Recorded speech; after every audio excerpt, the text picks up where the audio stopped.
हम आगाज करते हैं। तो बेटा सबसे पहले हम देखते हैं, हमारे पास ये सामने ऊपर उन्वान लिखा हुआ है। आज का हमारा जो टॉपिक है वो है साले अव्वल उर्दू नंबरों की तकसीम या पेपर पैटर्न। हम देखते हैं हमारे पेपर में सबसे पहला सवाल कौन सा होता है। बेटा सवाल नंबर 1, हिस्सा मारूजी।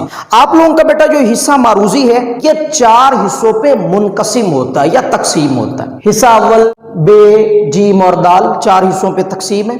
टोटल नंबर इसमें बेटा 20 होते हैं। हर सवाल 1 नंबर पे मुश्तमिल होता है। जारी बात ये एमसीक्यूज होते हैं और इनको टिक करना होता है और इसमें कोई चॉइस नहीं होती।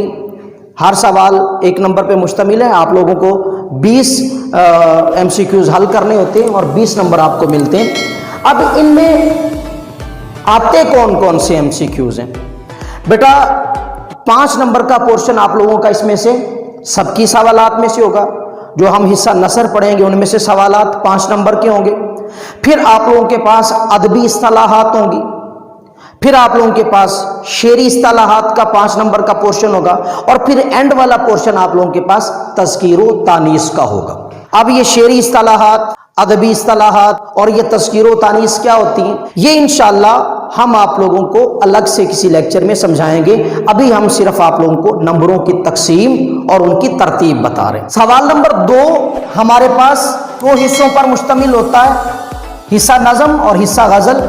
आप लोगों के 9th-10th का पेपर भी उर्दू का इन्हीं 2 हिस्सों पर तकसीम होता था, हिस्सा नज़म और हिस्सा गज़ल पे।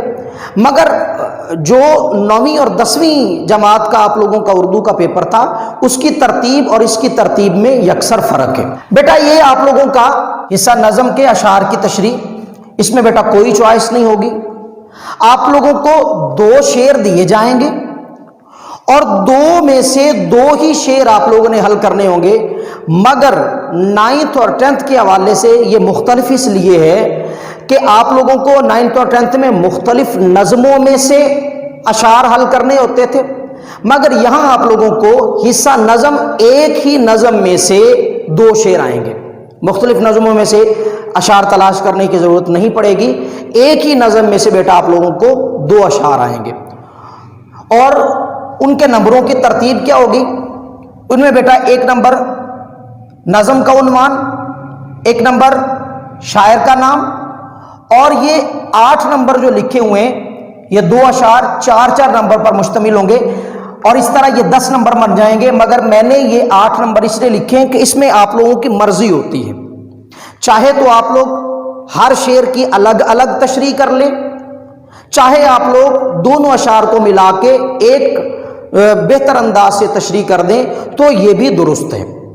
कुछ टीचर्स का ये ख्याल है कि तशरीह इकट्ठी करनी चाहिए, कुछ टीचर्स का ख्याल है कि तशरीह अलग अलग से करनी चाहिए, मगर दोनों ख्याल दुरुस्त हैं। आप अपनी मर्जी है आपकी, आप दोनों अशार की तशरीह इकट्ठी कर लें या दोनों अशार की तशरीह अलग अलग से कर लें, दोनों अंदाज से ठीक है।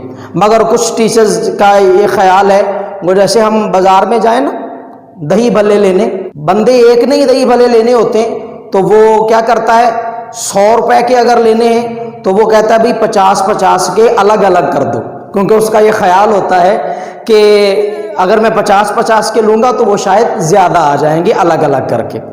तो जो लोग कहते हैं कि इनकी अलग अलग तशरीह करनी चाहिए, शायद उनका ये ख्याल होता है। बहरकैफ ये तो मैंने एक ऐसे मज़ाक सी बात कर दी, मगर आप लोगों की बेटा इसमें चॉइस होती है। आप जिस अंदाज के साथ मर्जी इसको हल कर सकते हैं। हिस्सा नज़म को 10 नंबर पे मुश्तमिल होता है आप लोगों का हिस्सा नज़म। उस तरह बेटा आप लोगों के पास हिस्सा गज़ल, हिस्सा गज़ल भी आप लोगों का 10 नंबर का होता है। इसमें आप लोगों ने जैसे हिस्सा नज़म में एक ही नज़म में से आप लोगों ने 2 अशार हल करने होते हैं, इसी तरह हिस्सा गज़ल में से अलग अलग गज़लें आप लोगों को नहीं आएंगी, बल्कि एक ही शायर की एक गज़ल आप लोगों को आएगी और उस गज़ल में से आप लोगों ने 3 शेर हल करने होते हैं और उसके नंबरों की तरतीब कुछ यूँ होती है। शायर का नाम बेटा 1 नंबर का, फिर 3 नंबर, 3 नंबर और 3 नंबर 10 नंबर इस तरह बनते हैं। यानी कि हर शेर आप लोगों का 3 नंबर पर मुश्तमिल होता है। इसमें शायर का नाम 1 ही नंबर का होता है, इसलिए बार बार शायर का नाम लिखने की ज़रूरत नहीं होती। इनके नंबर अलग अलग इसलिए लिखे हैं कि बेटा जो गज़ल होती है اس کا ہر شعر اپنی ایک الگ تشریح رکھتا ہے، ہر شعر مکمل عقائی ہوتا ہے، اس لیے ہر شعر کی غزل میں الگ الگ تشریح کرنی ہوتی ہے اور کرنی بھی چاہیے۔ تو یہ سوال نمبر 2 آپ لوگوں کا بیٹا 10 نمبر کا حصہ نظم اور 10 نمبر کا حصہ غزل، 20 نمبر پہ آپ لوگوں کا یہ سوال مشتمل ہوتا ہے۔ آگے ہم دیکھتے ہیں سوال نمبر 3۔ سوال نمبر 3، سبق کے اقتباس کی تشریح۔ سبق کے اقتباس کی تشریح، جیسے آپ لوگوں نے 9th کلاس میں اقتباسات کی تشریح کو حل کیا ہے، اس طرح یہاں پہ بھی آپ لوگوں کے اقتباسات کی تشریح حل کرنی ہوتی، مگر اس میں تھوڑا سا مختلف عمل ہے۔ بیٹا آپ لوگوں کو 2 اقتباس دیے جائیں گے، آپ لوگوں کی جو نثری حصہ ہوگا کتاب کا اس میں سے 2 میں سے آپ لوگوں نے 1 حل کرنا ہوگا، اور اس کے نمبروں کی ترتیب کیا ہوگی؟ بیٹا مصنف کا نام، سبق کا عنوان، یہ 1 نمبر ہو گیا۔ اس کے بعد سیاق و سباق، یہ سیاق و سباق کس انداز کے ساتھ لکھتے ہیں، سیاق اور سباق کیا ہوتا ہے انشاءاللہ ہم الگ سے گفتگو کریں گے۔ اور 10 نمبر کی آپ لوگوں کے پاس یہ تشریح ہوتی ہے۔ اس طرح آپ لوگوں کا یہ والا حصہ جو ہے یہ 15 نمبر پر مشتمل ہوتا ہے، سبق کے اقتباس کی تشریح والا حصہ۔ آگے بیٹا ہمارے پاس آ گیا سوال نمبر 4، سبق کا خلاصہ۔ بیٹا یہ سبق کا جو خلاصہ ہے یہ بھی آپ لوگوں کو 2 خلاصے آئیں گے، اور 2 میں سے آپ لوگوں نے 1 خلاصہ حل کرنا ہوگا۔ اس میں بھی نمبروں کی ترتیب کچھ یوں ہوتی ہے، 1 نمبر مصنف کے نام کا ہوتا ہے، اور 1 نمبر 9 نمبر جو ہیں وہ خلاصے کے ہوتے ہیں۔ اس طرح اس سوال کے نمبروں کی ترتیب 10 ہوتی ہے۔ تو سوال نمبر 4 سبق کا خلاصہ 10 نمبر پر مشتمل ہوتا ہے۔ اس طرح بیٹا سوال نمبر 5 ہے نظم کا خلاصہ۔ نظم کا خلاصہ اس میں بالکل چوائس نہیں ہوتی بیٹا، 1 ہی خلاصہ آپ لوگوں کو آنا ہوتا ہے، اور 1 خلاصہ آپ لوگوں نے حل کرنا ہوتا ہے۔ یہ ٹوٹل 5 نمبر پہ مشتمل ہوتا ہے۔ آگے بیٹا آپ لوگوں کے پاس آتا ہے سوال نمبر 6۔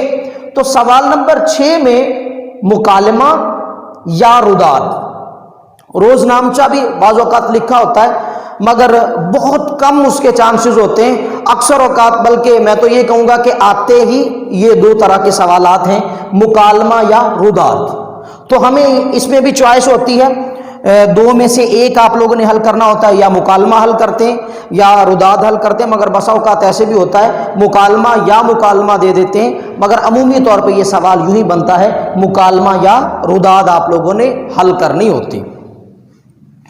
اس کے بعد بیٹا ہمارے پاس ہے درخواست یا رسید، مگر یہاں پہ درخواست یا رسید سے مراد یہ نہیں ہے یا درخواست حل کر لیں یا رسید حل کر لیں، ایسا نہیں ہوتا، بلکہ درخواست یا رسید سے مراد اس میں چوائس بالکل نہیں ہوتی، ان دونوں میں سے 1 چیز ہی آنی ہوتی ہے۔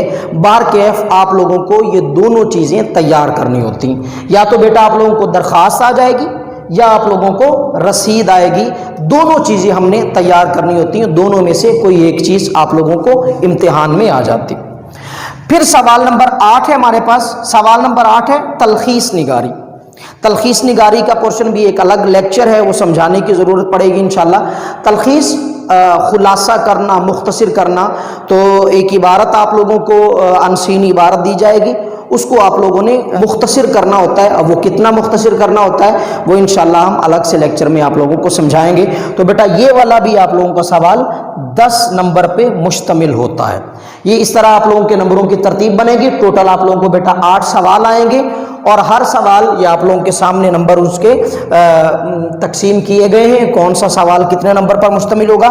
اس طرح آپ لوگوں کا اردو سال اول کا جو پیپر ہے اس کے کل نمبر 100 بنیں گے، اور آپ لوگوں کو یہ سارے سوالات امید ہے سمجھ آ گئے ہوں گے، اور انشاءاللہ اردو کے حوالے سے ہم نئے سے نئے ٹاپک کی طرف آگے بڑھتے جائیں گے۔ امید ہے آپ لوگوں کو یہ لیکچر بہتر انداز سے سمجھ آ گیا ہوگا، نمبر کیسے آتے ہیں اور سوالات کیسے آتے ہیں، سوالات میں ترتیب کیا ہوتی ہے نمبروں کی۔ تو آگے نیکسٹ لیکچر کے ساتھ انشاءاللہ آپ لوگوں کے سامنے پھر حاضر ہوں گا۔